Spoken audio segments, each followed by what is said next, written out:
Le Rabbi Yoshua Pinto a posé une question, il a dit, comment ça se fait que Avraham Avinu dit à Eliezer, tu sais, à un moment donné, Eliezer dit Oulaï, et la Torah, il manque un vav, on peut le lire Elaï. Et Chachamim nous disent que Eliezer a proposé à Avraham Avinu, tu sais, si ça marche pas avec la fille là, qui m'envoie chercher en Mésopotamie, peut-être que Oulaï, peut-être, ça veut dire, tu voudras bien marier Yitzhak avec ma fille. Qu'est-ce qu'il lui répond à Abraham?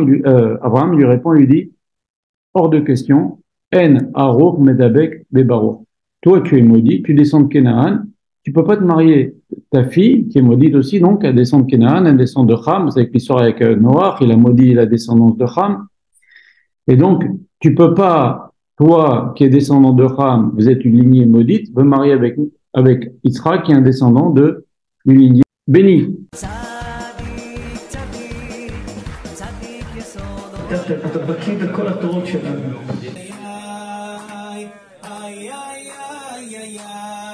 Or, on voit qu'Abraham Avinu, dans notre paracha, une fois qu'il y a eu le mariage entre Rivka et Yitzhak, il se marie lui-même, il se remarie d'ailleurs avec Agar, qui était la fille de Paro, quand Abraham est descendu en Égypte, il y a eu tous les miracles qu'il y a eu avec Sarah, etc. Et Paro a dit à Abraham, écoute, il vaut mieux que ma fille, elle soit serviteur chez toi, une famille de tzadikim, plutôt que reine, princesse, dans le palais d'Égypte où on est tous des gens impurs, etc. Et donc, voilà qu'Abraham Avinu sort d'Égypte avec Agar, Sarah lui dit, marie-toi avec Agar. En passant, je vous le dis maintenant, on va en reparler, les sorciers d'Égypte, c'est marqué qu'Abraham, il est sorti avec des cadeaux. Un des cadeaux, c'était les noms de toutes les forces du mal. Les sorciers d'Égypte, qui était un pays plein de sorcellerie, ils ont confié à Abraham Avinu, ils lui ont appris les noms des forces du mal. Et alors, quel beau cadeau, c'est magnifique comme cadeau, c'est horrible. Et mieux que ça. Donc, Abraham Avinu, il est ressorti avec des grandes richesses d'Égypte. Et d'ailleurs, Rachid dit quelque chose d'extraordinaire. Il dit qu'il a remboursé ses dettes en remontant d'Égypte vers Israël et descendant. Hachem l'a dit, Lech Lecha. Il arrive en Eretz Israël. Il y a la famine. Il va en Égypte. Mais seulement, il a même pas de quoi s'acheter à manger avant Abraham Avinu. Il emprunte de l'argent, nous dit Rachid. Il emprunte de l'argent. Il descend en Égypte. Il ressort d'Égypte avec des richesses, des vraies richesses. Et ça symbolise comment les Juifs vont sortir d'Égypte avec richesse, et aussi avec ses noms d'impureté. Et voilà qu'Avraham Avinu, il repasse à l'endroit où il a emprunté de l'argent, chez des gens qui lui ont prêté de l'argent, et il leur rend, c'est marqué, Rachidi, il leur rend ce qu'il leur a emprunté. Mais maintenant, le Rav avait dit quelque chose de joli là-dessus. Il a dit que il a réparé aussi à Avraham Avinu la moquerie. Parce que les gens, ils se disaient, Avraham Avinu, Hachem t'a dit, Lech Lecha, viens en Eretz Israël, veillez bracha, tu auras la bracha, etc. Quelle bracha? T'as même pas de quoi t'acheter à manger. On est obligé de te donner de l'argent te prêter de l'argent pour que tu t'achètes à manger. Avraham Avinu, il est resté de marbre. Quand il est ressorti avec des grandes richesses, il leur a dit, vous voyez, Hachem m'a pas abandonné, il m'a dit, bracha, voilà. Donc il a réglé aussi les dettes au niveau de la Emouna dans la tête des gens. Très bien. Avraham Avinu, maintenant, Sarah lui dit, marie-toi avec Agar, Agar, elle descend de Canaan. Elle descend lui-même, descend de Ham, c'est le fils de Ham. Alors, pour Yitzhak, il veut pas que Yitzhak se marie avec la fille d'Eliezer qui descend de Canaan, qui descend de Ham, et lui, il va se permettre, et même on voit dans notre paracha, une fois qu'il y a eu le mariage, lui se marie avec Ketora. Ketora, c'est Agar. Pourquoi on l'appelle Ketora? Parce que Maasea, qui est Ketoret, elle avait une conduite belle, magnifique, pure comme l'encens. Donc c'est pour ça qu'il s'est remarié avec elle. Donc pour lui, c'est permis de se marier avec une fille d'une lignée maudite. Ça, c'est première question.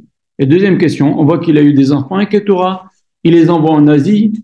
Et en Asie, qu'est-ce qu'il leur donne? Il y a marqué qu'il leur a donné des cadeaux et il les a éloignés d'Yitzhak pour pas qu'il y ait d'histoire. Une fois qu'il va décéder, c'est très bien d'ailleurs. Ça nous apprend aussi une chose. Une personne, il faut qu'elle écrive un testament.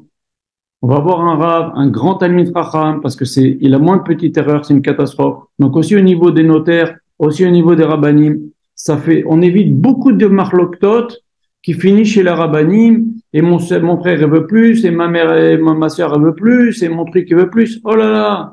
On écrit, voilà, je donne ça et ça après ma mort, ça, celui-là, ou partagé en trois. On écrit aussi. Donc il y a la loi, bien sûr, ici la loi en France, mais pour les personnes qui écoutent qui sont en Eretz Israël, Et même nous ici, si on veut préciser quelque chose, on peut aussi écrire un testament, il faut le signer, parce que le testament pas signé, il y a aussi des histoires là-dessus, il y a eu combien d'histoires avec des gens qui ont créé des testaments pas signés, ça fait des histoires inimaginables. Alors, le mieux, c'est d'écrire. Parce qu'une fois que la personne est décédée, pour connaître ce qu'elle voulait vraiment, il faut trier ta métier, mais ça, donc il n'y a pas. Donc il faut écrire. Donc Abraham Avinu, pour éviter les histoires, il a envoyé ces enfants-là qu'il a avec Torette, il leur a donné, il les a envoyés à l'Est, en Asie, il leur a donné les noms de l'impureté qu'il a appris en Égypte. Et donc, c'est pour ça qu'en Asie, vous avez beaucoup d'impuretés, beaucoup d'idolâtrie, beaucoup de choses pas bien. C'est bourré de ça en Inde, en Chine, dans tous ces pays-là. Thaïlande, c'est bourré d'idolâtrie, c'est bourré d'impureté, de sorcellerie, de choses pas bien. D'ailleurs, il faut éviter d'aller dans ces pays-là. Rav Israël dit, il faut éviter d'aller dans ces pays-là. Bon, quelqu'un qui doit aller pour le travail là-bas, mais pour le tourisme, la vérité, il faut éviter. Il faut faire très attention. Maintenant, la question que le Rav Yeshua Pito a posée. Donc, il se marie avec, pour lui, c'est permis de se marier avec une descendante de Ham, et pour Eliezer, il peut pas marier Yitzhak avec la fille d'Eliezer, ça c'est un. Mais deuxièmement, depuis quand un tzaddik comme Abraham, qui est un des piliers du trône divin, il y a 4 piliers, Abraham, Yitzhak, Yaakov et David, Abraham, un des piliers du trône divin, voilà, qui sert de vecteur aux forces de l'impureté. C'est lui qui a servi de vecteur aux forces de l'impureté, Abraham Avinu. C'est ce que nous dit nos textes. C'est extrêmement étrange, mais les deux questions sont liées. Et je vous dis ce que Rabbi Shopito a répondu. Il a dit que c'est vrai que quelqu'un de maudit peut pas s'attacher à quelqu'un de béni.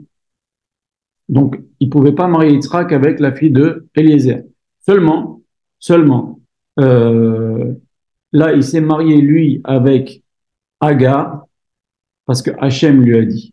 Et s'il a transmis tous ces noms d'impureté, c'est parce qu'Hachem a voulu qu'il y ait un équilibre dans le monde. Parce que s'il n'y a pas un équilibre dans le monde, après, il n'y a plus de libre arbitre. C'est pour ça que vous voyez, quand il y a un Moshe Rabbeinu qui naît, donc les gens, bien sûr, ils vont tous faire la Torah. Qu'est-ce qu'il fait Hachem? Il crée un Bilam, qui est du niveau de Moshe Rabbeinu en prophétie, ou il crée un super tzaddik comme Korah, qui avait Ruach HaKodesh, qui portait l'étape de le Aaron HaKodesh. C'était un homme d'un très grand niveau, ok? Pour qu'il y ait un équilibre entre les forces du bien et les forces du mal. Et ça, c'est un grand classique. Et donc, Akadosh Baruch Hu a voulu qu'Abraham Avinu se marie avec Agar. Il lui a dit, marie-toi avec Agar. Même si normalement, la règle est comme on a dit, on ne peut pas se marier un béni avec une descendante maudite. Mais Hachem lui a demandé, et c'est pas... Hachem a fait exprès que Abraham Avinu soit ce vecteur des forces du mal parce qu'il fallait qu'il y ait un équilibre dans le monde. S'il n'y a que du tov, on n'a plus de libre arbitre.